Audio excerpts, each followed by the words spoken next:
Hola amiguetes, ¿qué tal estáis? Bienvenidos y bienvenidas al canal un día más. Antes de nada, si eres nuevo o nueva por aquí, te voy a invitar a que te suscribas y también te animo a que me sigas en mis otras redes sociales, sobre todo en Instagram, donde estoy bastante activa. Estoy, la verdad es que bastante fría porque acabo de ver el documental sobre la familia Staffer.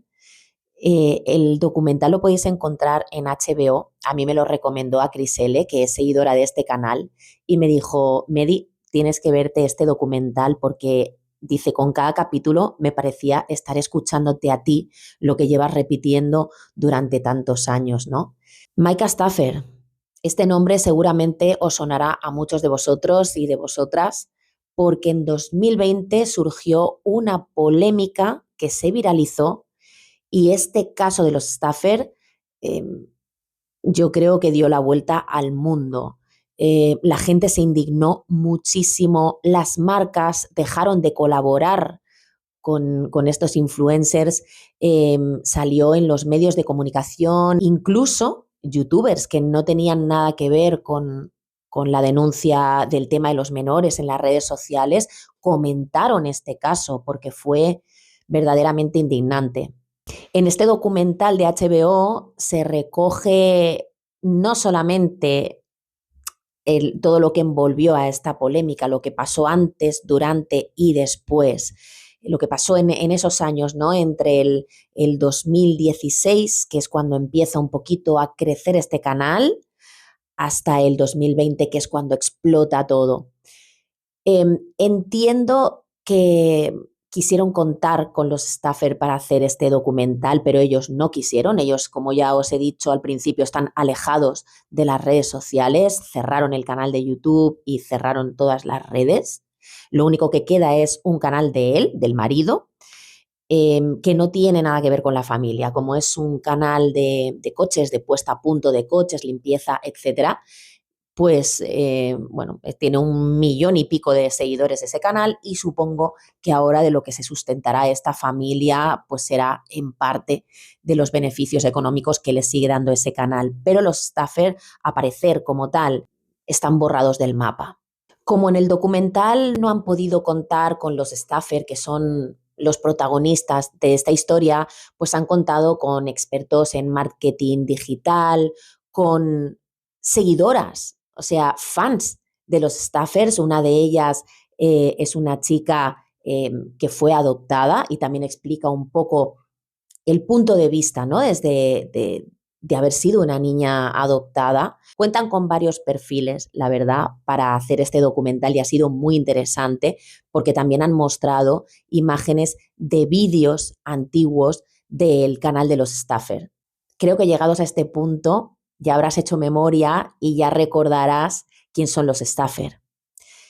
Ellos eran un canal familiar, un matrimonio con 3 hijos biológicos que allá por el 2016 decidieron adoptar a un niño en China, pero 3 años más tarde, después de haber documentado absolutamente todo y después de haber estado grabando constantemente a esa criatura para ganar visitas en su canal de YouTube y en consecuencia para ganar dinero, decidieron que no podían hacerse cargo de ese niño y que tenían que devolverlo, o sea, que tenían que reubicarlo con una familia que pudiese atenderlo mejor. Todo esto tiene unos matices mucho más turbios que ya expliqué en su momento, porque de Micah Staffer estuve hablando, las intenciones con las que adoptaron a ese niño, eh, lo que había detrás de cada vídeo, la explotación infantil que sufrió. Y claro, todo lo que hicieron, absolutamente todo, hasta incluso el hecho de adoptarle, tuvo que ver con un motivo económico y con un círculo de ganar dinero con los niños en las redes sociales del cual ya no podían parar, ya no podían bajarse. Habían aprendido a ganar dinero así, al principio se ganaban la vida cada uno con sus respectivos trabajos. Lo que sabemos es que ella era enfermera y en un momento determinado dejó de serlo porque exponer a sus hijos ya les daba el suficiente dinero, exponer a sus hijos y en especial a Huxley. Huxley era la estrella del canal, pues ya le hacía ganar el suficiente dinero. Ya no tenía que levantarse temprano por la mañana ni hacer más horas que un reloj en el hospital. Como ya os digo, esta historia no hubiese sido tan turbia si no hubiera tenido detrás una serie de componentes que todos ellos tienen que ver con el hecho de la explotación infantil en las redes sociales.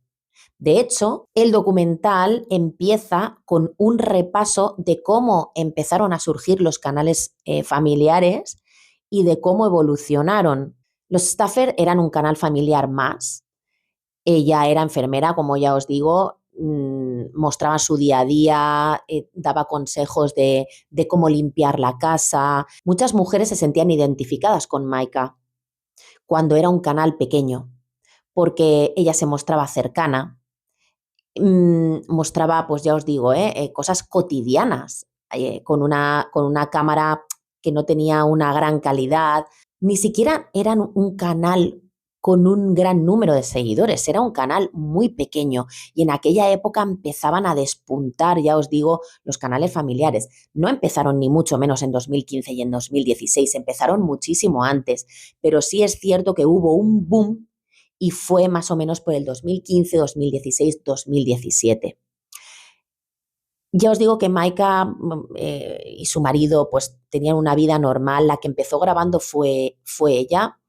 Ya os digo, las cosas cotidianas de la casa, etcétera, pero se dieron cuenta, hay un momento en el que ella se queda embarazada y entonces se dan cuenta de que las visitas se empiezan a disparar en los vídeos en los cuales se hace un predictor en directo, en los vídeos del parto, por ejemplo, que gustan muchísimo, los números se disparaban. Documentar el día a día del embarazo y luego grabar a los niños hacía que se disparasen muchísimo las visitas. Entonces, Maika y su marido vieron ahí rápidamente una oportunidad de negocio. De hecho, en el documental salen también otras dos familias blogueras que además se sienten súper orgullosos de lo que están haciendo, ¿eh? Y ellos hablan de que los partos y los embarazos son una oportunidad de negocio. Y lo dicen así, completamente, impunemente, ¿no? Lo dicen así abiertamente y sin ningún tipo de tapujo. Hay una chica que es la que narra gran parte de este documental, que era seguidora de la familia Staffer y de todos los canales familiares en general, porque ella dijo estar enganchada a este tipo de contenido. Dice, yo lo único que consumía era YouTube y canales familiares, canales con niños. Dice, era lo que más me gustaba. Sentía que formaba parte de esas familias, ¿no? Que es lo que hemos dicho muchas veces. ¿Qué puede sentir ese tipo de gente a la que le gusta este tipo de contenido? Pues que conectan con esas familias, que conectan con ellos, que ella dice exactamente, dice, los realities enganchan, dice, pero es que los canales familiares van más allá de un reality, están como a un nivel superior. O sea, no hay filtro. Hasta en un reality hay filtros, ¿no? Pero en un canal familiar no lo había. O sea, grababan a los niños y ellos mismos en cualquier tipo de situación y de circunstancia. Todo era susceptible de ser grabado. Todo servía para hacer contenido, con lo cual llega un momento en el que no hay absolutamente ni una parte de intimidad. Ella dice, no quiero parecer una acosadora. Tú fíjate, en el momento en el que te viene esa idea a la cabeza, es porque un poquito voyeur sí que te sientes. Dice, no quiero parecer una acosadora, pero es como estar mirando por un agujerito a ver qué hacen esos niños, ¿no? En 2016, el canal de Maika Staffer llega a 20.000 suscriptores. No era tanto. Sin embargo, todos sus seguidores empezaron a felicitarla y, y hasta entonces ella era una mujer bastante cercana. Luego ya empezó, como ya os digo, a haber oportunidad de negocio en el tema de los embarazos y los partos y empezaron a decir que querían ser una familia numerosa y empezó a quedarse embarazada muy seguido un niño de otro. Para el 2016 los Staffer ya estaban hechos unos auténticos expertos en marketing de influencers. Ya sabían perfectamente qué vídeos eran los que más dinero daban, qué títulos tenían que poner, qué tipo de miniaturas. De hecho, una de estas familias blogueras reconocen abiertamente que los vídeos que mejor funcionan en YouTube son aquellos vídeos agresivos con los niños. Y aclaro lo de agresivos. Aquellos vídeos en los cuales se da a entender que a los niños les ha pasado algo, que puede pasar algo con los niños, y esto os sonará. Las que llevéis aquí en YouTube tiempo y la que llevéis tiempo en el canal, sabéis cómo se las gastaban este tipo de canales y qué cosas daban a entender en cada una de sus miniaturas y en cada uno de sus títulos. Hospital, nos vamos de urgencias, fulanito se ha puesto malo, herida, sangre. Resaltaban esas palabras en mayúsculas para que se viera bien, ponían miniaturas sensacionalistas en las cuales ellos aparecían como llorando o con cara de preocupación, cuando a lo mejor el chiquillo se había hecho una mini herida jugando en el jardín. O sea, hacían clickbait, títulos realmente gancho, pero engañosos para que la gente entrase en los vídeos cuando realmente no había pasado nada. Pero aprendieron muy rápido esta técnica. Y así, utilizando este tipo de gancho y este tipo de estrategias, un día los staffer comunican en su cuenta de Instagram que tienen que darle a sus seguidores una gran noticia en su canal de YouTube. Y como hashtag ponen hashtag sorpresa, hashtag bebé nuevo, hashtag bebé 4, hashtag adopción, para crear esa expectación ya a la gente y esa necesidad de saber. Es muy fuerte. Al día siguiente o a los pocos días suben el vídeo tan esperado a YouTube comunicando que han decidido adoptar un niño chino, que lo han estado pensando mucho y que quieren hacer la buena acción y la buena labor de corazón de adoptar a un niño que realmente lo necesite y que además quieren adoptar a un niño pues, que tenga pues algún tipo de patología o que tenga necesidades especiales, etcétera. Se deciden a hacerlo en China porque allí les dicen que el proceso es más rápido. Claro, ellos no querían esperar, entonces deciden hacerlo en China y anuncian a sus seguidores que van a documentarlo todo. De hecho, es precisamente en ese momento en el cual empiezan a crecer como la espuma. Huxley, el niño que todavía, o sea, que iban a adoptar, pero que ni siquiera lo tenían en casa todavía, ya se había hecho famoso. O sea, desde el momento en el que empezaron a hablar de él, hablaban todos los días, estuvieron documentando absolutamente todo el proceso de adopción, hasta incluso explicaron que habían visto más de 400 fotografías de niños y niñas hasta decidir con cuál se quedaban. Esta narradora del documental explica que es un poco casi el proceso, en algunos sitios es un poco casi como ir al supermercado, ¿no? Entonces, finalmente deciden que quieren adoptar a este niño, ya tienen el nombre pensado y todo, enseñan la fotografía del niño, o sea, ya empiezan a sobreexponerlo hasta incluso cuando todavía no lo tenían ni siquiera con ellos. Tengo que decir que hay gente, hay influencers, y esto también lo expliqué en el canal hace tiempo, que no quieren adoptar en otros países porque en otros países es exigencia, ¿vale?, del lugar de adopción que los padres adoptivos no graben a los niños para exponerlos públicamente. O sea, que no los expongan públicamente porque tienen su derecho a la intimidad, a la privacidad y son niños que son vulnerables, ¿vale? Y por tanto no se lo permiten. Entonces, ¿qué hacen ellos? Descartan ese país, ese lugar de adopción y se van a por otro. O sea, esto es así de crudo. Entonces, los staffer sabían perfectamente que el tema de la adopción les iba a dar visitas y lo hicieron por ese motivo, por ese único motivo.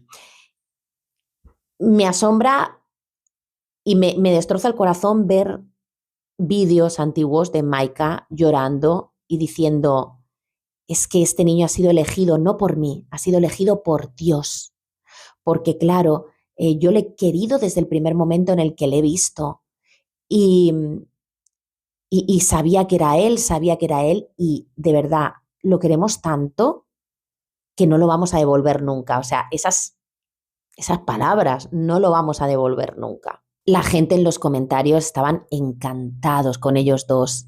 Sois los mejores, sois maravillosos, lo que estáis haciendo es una labor increíble, le vais a dar una vida maravillosa a ese niño. Romantizaron la adopción, la romantizaron e hicieron que un montón de gente también la romantizara, porque en todo este periodo de tiempo tenían seguidores que estaban enganchados al contenido familiar e infantil y luego otro tipo de seguidores que eran parejas que querían adoptar. Entonces, buscando en Google información sobre la adopción, ya sabéis cómo funciona el algoritmo de Google. Al final, YouTube pertenece a Google. Entonces, automáticamente buscabas adopción, etcétera, y simplemente poniendo unas palabras clave, ya aparecía los vídeos de los Stoffer.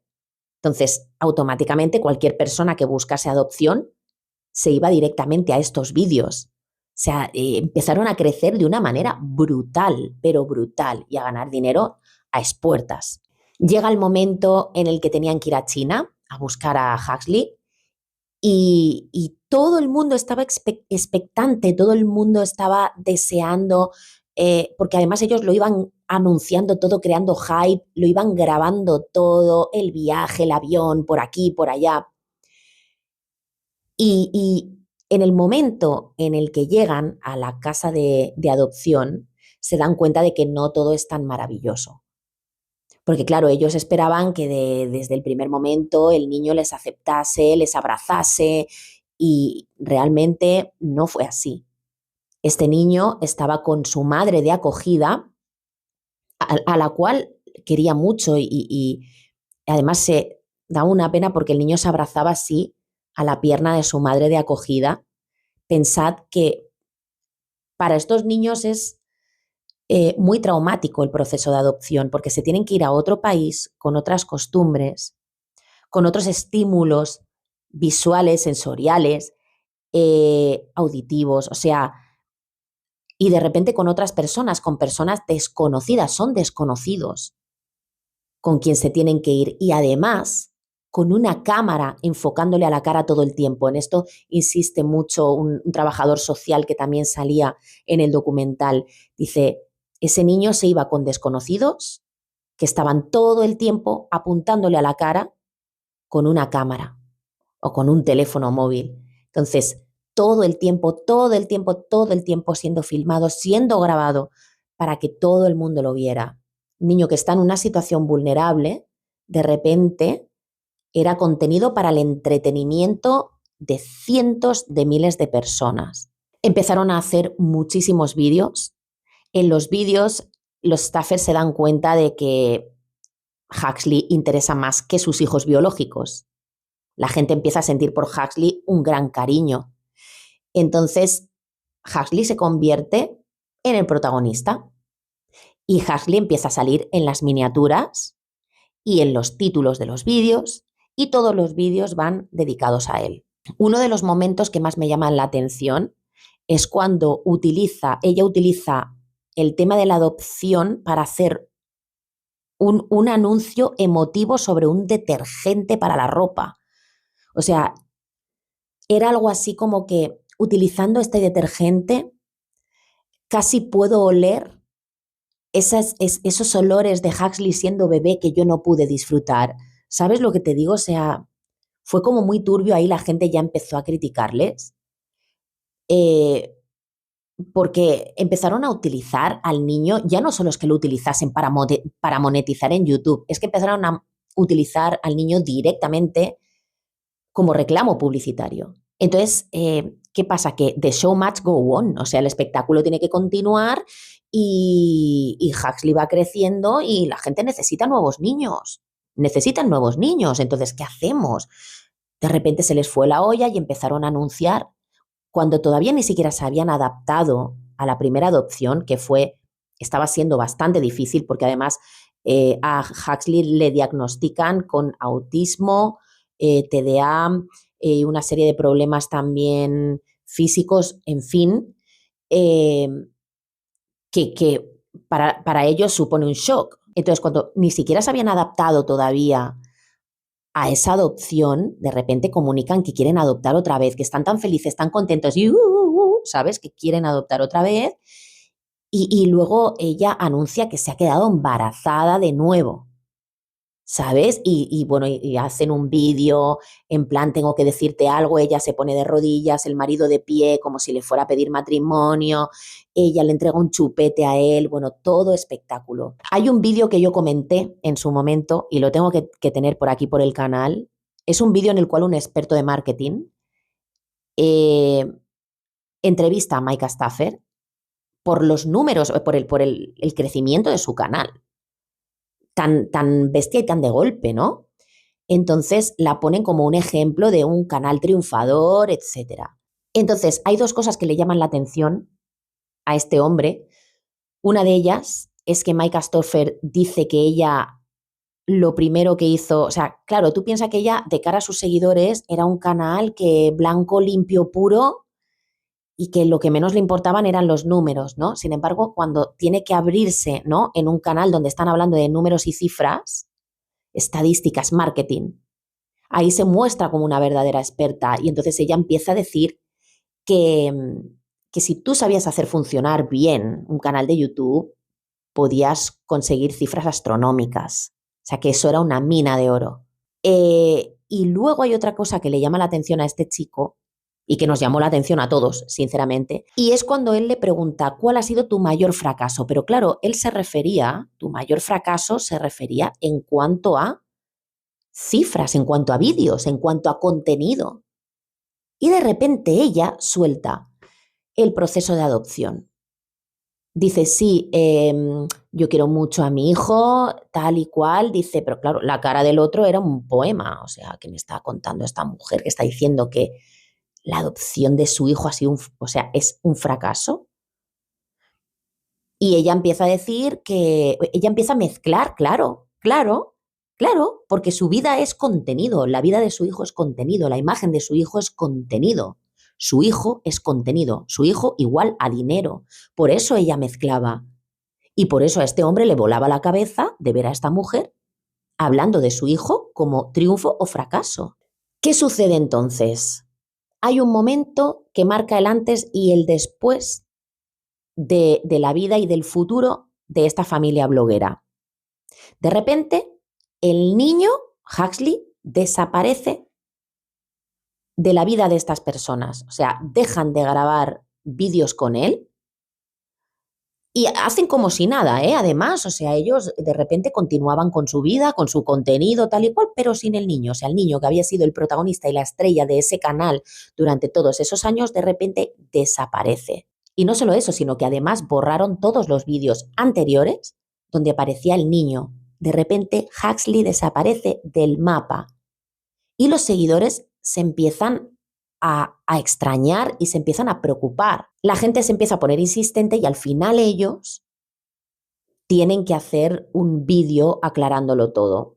Llama mucho la atención que ella anuncie y cree expectación, como siempre, sobre ese vídeo en su Instagram. Y para ello ella se pone un filtro en los ojos que le pone los ojos brillantes como si estuviera llorando. Atención, ¿eh? Dice, esta es una situación que me da mucha pena, se pone medio a llorar, pero no le salían las lágrimas. Y tenéis el vídeo en nuestro canal de YouTube. La gente preguntándose qué habrá pasado, qué habrá pasado, qué habrá pasado. Y al día siguiente aparece un vídeo en el canal de YouTube de los Stafford titulado Una actualización sobre nuestra vida. Y ahí ese es el famoso vídeo que comentamos todos, donde ellos dicen que han reubicado a Huxley con otra familia que lo sepa atender mejor, una familia que sepa cuidarle mejor, que a ellos les ha venido grande esta experiencia, como si fuera esto subirse al Dragon Khan, y que y que bueno, que el niño tenía un montón de problemas, que tal, que no lo han sabido hacer. Y a raíz de ahí empiezan a recibir muchísimas críticas porque la gente les acusa efectivamente de haber adoptado a un niño para ganar visitas y seguidores y en el momento en que ya tenían esas visitas y esos seguidores, devolverlo, porque realmente fue lo que hicieron. Sí que es verdad que mucha gente piensa, y yo misma pienso a día de hoy, que el niño seguramente estará mucho mejor con una familia que le quiera de verdad que con unos padres que únicamente lo veían con el signo del dólar. Eh, pero no deja de ser, aunque sea lo mejor para el niño, porque efectivamente lo es, a la larga, porque también un niño que lo apartan de a su madre de acogida, una familia que dice que le va a querer para toda la vida y ahora le apartas de esa familia, de ese entorno y se tiene que volver a criar con otras personas, es muy difícil, pero creo que a la larga al niño le beneficiará estar en un hogar en el que le quieran de verdad. Realmente, lo que a mí me parece más cuestionable de toda esta historia, más que el hecho en sí de que lo devuelvas, que ya me parece cuestionable, porque sí que es verdad que mucha gente dice, bueno, pues a lo mejor le vino grande, oye, uno nunca sabe cómo va a reaccionar. Pues no, pero yo sí que te puedo decir una cosa, estoy segura de que si ellos, alguno de sus hijos biológicos, hubiese nacido con las mismas condiciones que Huxley, no hubiesen tenido más remedio que aceptarlo y cuidarlo. Pero a Hasley lo devolvieron porque había la oportunidad de devolverlo. O sea, un acto que de por sí me parece despreciable hacer pasar a ese niño por ese proceso por segunda vez. Y me consta que hay niños en Estados Unidos donde son reubicados 3, 4, 5, 6, 7 veces y todas las veces que les dé la gana. Puedes devolver al niño todas las veces que te dé la gana. Pero es que en el caso de los Stuffer, no fue únicamente el hecho de que no pudieran con la situación y devolvieran a su hijo, al que ellos llamaban su hijo y al que ellos tuvieron durante 3 años y al que ellos querían más que a su vida, según ellos, claro. Ya no fue solamente eso, fue el negocio que hicieron con el niño, todo lo turbio que hubo detrás de esto. Eso fue verdaderamente lo que a la gente le enfureció, la manera en la que habían utilizado a ese niño. Porque además, ellos, en un afán, cuando la gente empezó a criticarles, en un afán de defenderse, dieron a entender como que el niño era muy malo y que no querían explicar nada porque formaba parte de su privacidad.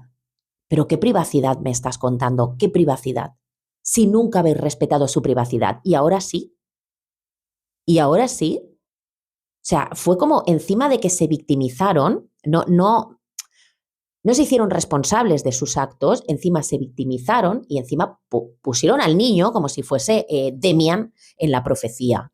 ¿Y qué pasa? Que mucha gente empezó a investigar los vídeos antiguos que tenía esta familia. Y entonces se dan cuenta de que en 2017 Maika subió un vídeo a YouTube, el cual eliminó enseguida y volvió a resubir con 20 segundos menos de vídeo. O sea, eso significa que se dio cuenta de que ahí aparecía algo, lo retiró y volvió a subir el mismo vídeo habiendo eliminado una escena. Y algunas de estas fans que guardan ese tipo de vídeo, por eso la huella digital es imborrable, se puso a mirar a ver cuál era la escena eliminada posteriormente y era una escena en la cual se veía a Huxley, él siempre se estaba chupando el dedo y ¿sabéis lo que hicieron esos padres para evitar que el niño se chupase el dedo? Le pusieron cinta americana en la mano, cinta americana en la mano, como si fuese una caja, un objeto para embalar cinta americana a un niño pequeñito, vulnerable, sensible, indefenso. A partir de ahí la gente empezó a hablar de que si esto es lo que nos han ocultado, ¿qué más puede haber ahí detrás? La gente empezó a hacer sus propias teorías conspiranoicas también. Pero es que no me extraña, también te digo, o sea, después de ver eso. Descubrieron también otros vídeos por ejemplo, donde esta familia que vivía una vida de lujo, de repente decían que el logopeda para el niño, que era un gasto, era demasiado gasto. Entonces, claro, ahora le iban a llevar a un logopeda más barato.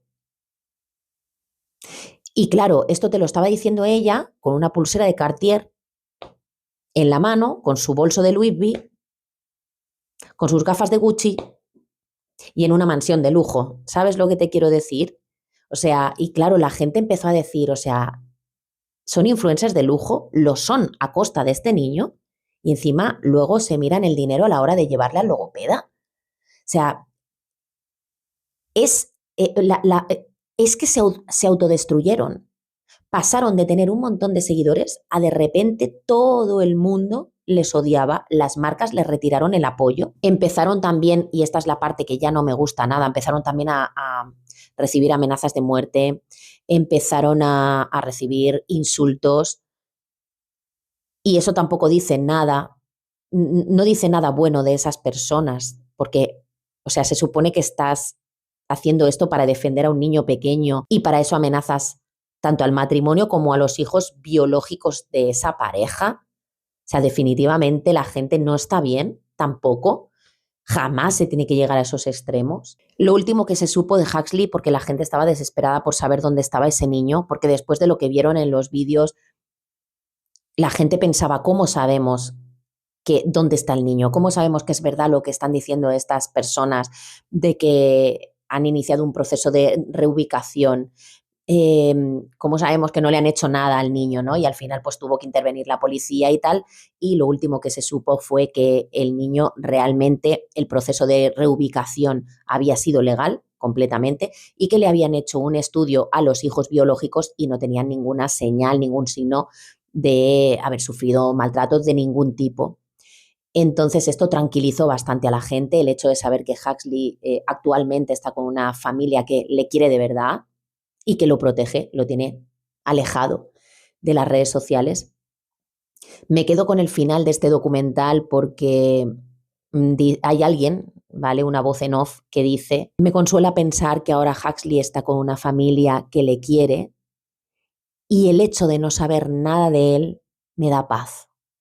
Maika, lo último que se supo de ella fue que emitió un comunicado pidiendo disculpas y desapareció totalmente de las redes sociales.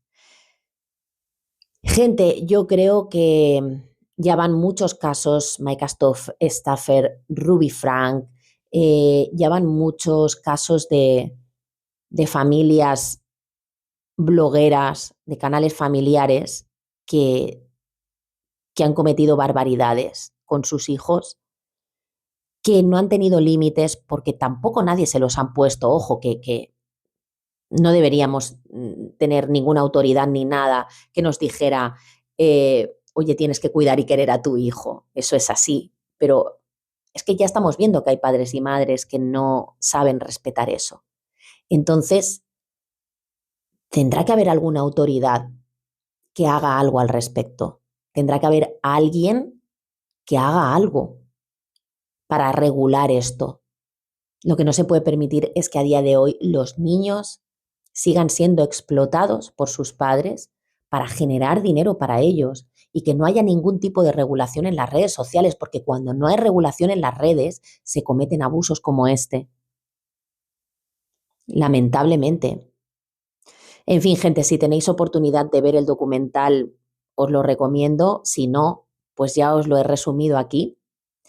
Y bueno, os dejo con estas reflexiones.